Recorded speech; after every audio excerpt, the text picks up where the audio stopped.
Railway નાળું બન્યું ત્યારથી 15 દિવસ વરસાદ થયો અને 15 દિવસથી નાળું તૂટી ગયું છે અને આ કોમમાં મોટો ભ્રષ્ટાચાર થયો હોવાથી અત્યારે કોન્ટ્રાક્ટરો દ્વારા નવો બનાવવાના બદલે રિપેરિંગ કરે છે. રિપેરિંગ અમારે મંજૂર નથી.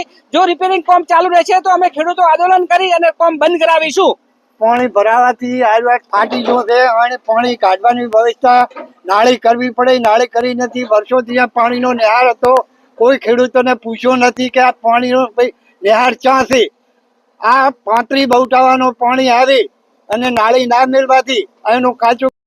મીડિયાના માધ્યમથી કહેવા માંગુ છું કે આ રેલવે કન્સ્ટ્રક્શન સંજય કે સુરઠિયા દ્વારા કામ કરાયું છે. કામ એકદમ હલકી ગુણવત્તાવાળું અને નિમ્ન કક્ષાનું કરાયું છે. એનું મટીરિયલ કંઈક વાપર્યું જ નથી. એ લોકો ઘર ભેગું કર્યું એવું લાગે છે અમને તો. રેલવેના અધિકારીઓ અને કન્સ્ટ્રક્શન મિલી ભગત હોય એવું લાગે છે.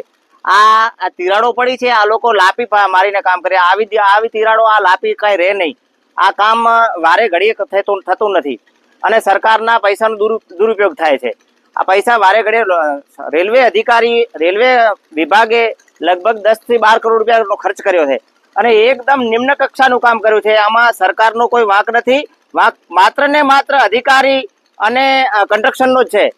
આ લોકો જે આનું કામ થતું હોય તે અમે દેખભાળ જ કરી નથી એવું અમને લાગી રહ્યું છે.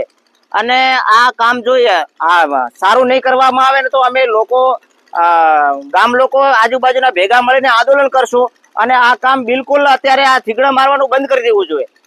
બાબતે શું કહેશો?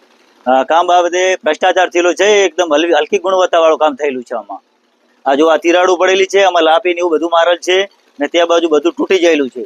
અમે 10 દિવસથી અમારા છોકરાને મૂકવા જવું પડે છે આમ ફરીને બાબર તરફથી. એટલે અમારે સરકારને વિનંતી છે કે આ કામ નવેસરથી કરો, આ કામ બંધ કરાવી દો જૂનું. કઈ કંપની દ્વારા? વિજય કે સોરઠિયા. અંદાજે કેટલા કરોડનું કામ? 10 થી 12 કરોડનું કામકાજ હશે. આ કેટલા સમયથી ચાલુ? કામ તો 2-2.5 વર્ષથી ચાલુ છે, પણ આ દિવાલોનું કામ હમણાં 6 મહિનાથી ચાલુ છે. પણ આમાં બધું તિરાડું પડી છે અને ભ્રષ્ટ કામ થયેલું છે અને લોકલ કામ થયેલું છે એકદમ. ઉદઘાટન કર્યા પહેલા બધું આ બધું ધળીને પડી ગયેલું છે.